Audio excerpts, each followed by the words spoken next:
Good morning students. Today we are reading ninth class English subject के अंदर lesson number 6 चलेगा। My childhood. My childhood यानी मेरा बचपन। ये पार्ट हमारे एपीजे अब्दुल कलाम के बारे में है। उनकी जीवनी के बारे में है। उनका बचपन किस प्रकार से गुजरा, उनका पालन पोषण किस प्रकार से हुआ, अब्दुल कलाम के बारे में, उनके बचपन के बारे में हम इस पार्ट को पढ़ेंगे।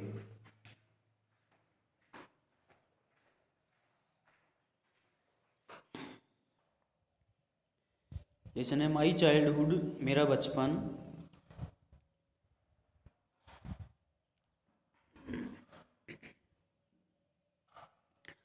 I was born into a middle class Tamil family in the island town of Rameswaram in the erstwhile Madras state. I was born into a middle class Tamil family, यानी मैं एक मध्यम वर्गीय तमिल परिवार में पैदा हुआ, या मेरा जन्म एक मध्यम वर्गीय तमिल परिवार में हुआ। In the island town of Rameswaram, Rameswaram के एक द्वीप में, रामेश्वरम के एक द्वीप में एक मध्यम वर्गीय तमिल परिवार में मेरा जन्म हुआ। इन द अष्टवाइल मद्रास स्टेट, जो कि मद्रास राज्य के अंदर है, यानी मेरा जन्म मद्रास राज्य के रामेश्वरम के एक आइलैंड एक द्वीप के अंदर एक मध्यम वर्गीय तमिल परिवार में मेरा जन्म हुआ। My father Jainulabdeen had neither much formal education nor much wealth. मेरे पिताजी जैनुलाब्दीन अर्थात एपीजे अब्दुल कलाम के पिताजी का नाम जैनुलाब्दीन था। Had neither much formal education, उनके पास न तो औपचारिक शिक्षा थी, नोर मच वेल्थ, न ही अधिक धन संपदा थी। यानी मेरे पिताजी जैनुलाब्दीन के पास न तो औपचारिक शिक्षा थी, नोर मच वेल्थ, न ही उनके पास कोई धन दौलत थी। डिस्पाइट दीज डिसएडवांटेज, यानी इन कमी के बावजूद भी, यानी मेरे पिताजी के पास औपचारिक शिक्षा नहीं थी और धन दौलत नहीं थी, इनकी कमी के बावजूद भी ही पजेस्ड ग्रेट इन्नेट विजडम, इनके बावजूद भी ही पजेस्ड ग्रेट इन्नेट विजडम, उनके पास जन्मजात बुद्धिमता थी। And A true generosity of spirit, और आत्मा की सच्ची उदारता थी। यानी ये सब नहीं होने के बावजूद भी उनमें जन्मजात बुद्धिमता थी और आत्मा की सच्ची उदारता थी। He had an ideal helpmate in my mother Ashiamma, उनकी एक आदर्श पत्नी मेरी माँ अस्यम्मा थी।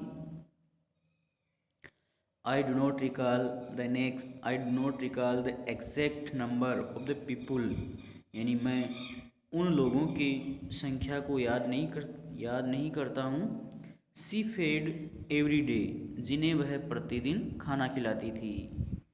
But I am quite certain, लेकिन मैं बिल्कुल सुनिश्चित हूँ, that far more outsiders ate with us, कि हमारे साथ बाहर के कई लोग खाना खाते थे।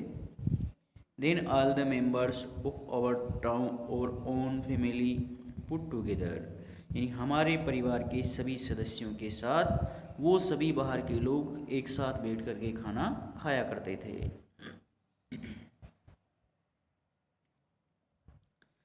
I was one of many children, यानी मैं कई सारे बच्चों में से एक था। ए शॉर्ट बॉय, एक छोटे कद का लड़का। विथ रादर अनडिस्टिंगाइज्ड लुक्स, जो अच्छी प्रकार से दिखाई देता था। Born to tall and handsome parents, जो लंबे तथा सुंदर माता पिता की संतान था। We lived in our ancestral house, हम हमारे पैतृक मकान में, एंसेस्ट्रल का अर्थ हो जाएगा पैतृक मकान, पूर्वजों का मकान, हम हमारे पूर्वजों के मकान में रहते थे। Which was built in the middle of the 19th century, जो 19वीं शताब्दी के मध्य में बनाया गया था। It was a fairly large pucca house, ये वास्तव में एक बड़ा पक्का मकान था। Made of limestone and brick, जो चूने पत्थर से एंड ब्रिक और ईंटों से बना हुआ था। यानी ये वास्तव में एक बड़ा पक्का मकान था जो ईंटों से और चूने पत्थर से बना हुआ था। On the mosque street in Rameswaram, Rameswaram के अंदर मस्जिद वाली गली में, रामेश्वरम के अंदर मस्जिद वाली गली में यह चूने पत्थर तथा ईंटों से बनाया हुआ एक पक्का मकान था।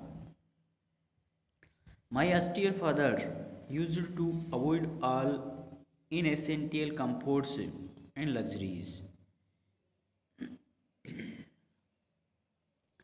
मेरे पिताजी used to avoid all inessential comforts and luxury, मेरे पिताजी हमेशा इन सुख सुविधाओं और भोग विलासिताओं से बचा करते थे। हाउएवर, फिर भी, all necessities were provided for, फिर भी मुझे सभी प्रकार की आवश्यकताएं प्रदान की जाती थी। However all necessities were provided for, फिर भी मुझे सभी प्रकार की आवश्यकताएं प्रदान की जाती थी। इन टर्म्स ऑफ फूड, भोजन से संबंधित है। मेडिसिन और क्लोथ्स, दवाइयों से संबंधित है। और क्लोथ्स, कपड़ों से संबंधित है। In fact I would say mine was a very secure childhood, वास्तव में आई वुड से, मैं कहूँगा, mine was a very secure childhood, मेरा बचपन बहुत ही सुरक्षित था।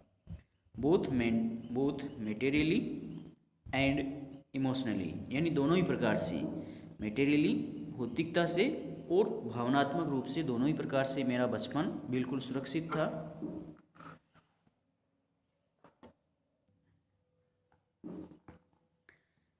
The second world war broke out in 1939, द्वितीय विश्व युद्ध 1939 के अंदर छिड़ गया। 1939 के अंदर द्वितीय विश्व युद्ध शुरू हो गया। When I was 8 years old, जब मैं 8 साल का था। For reasons I have never been able to understand, for reasons, कई कारणों से, I have never been able to understand, यानी मैं ये समझने में योग्य नहीं था, मैं यह नहीं समझ सकता था।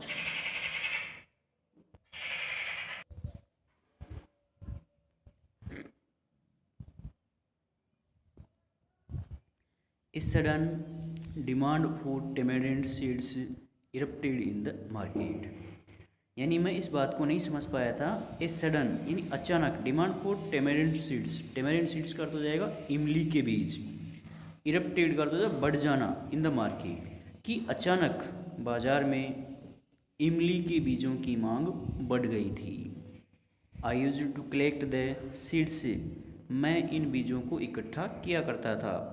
And sell them to a provision shop on Mosque Street, और मैं इन्हें मस्जिद वाली गली पर ए प्रोविजन शॉप, एक परचूनी की दुकान पर इन्हें बेच देता था। A day's collection would fetch me the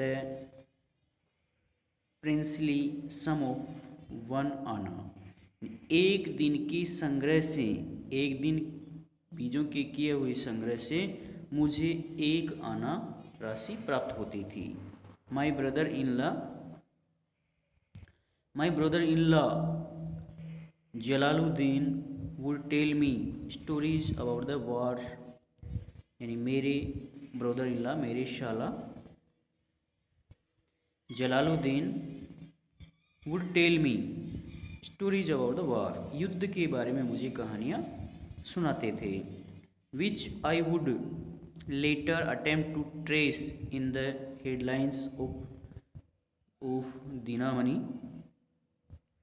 जिन्हें मैं बाद में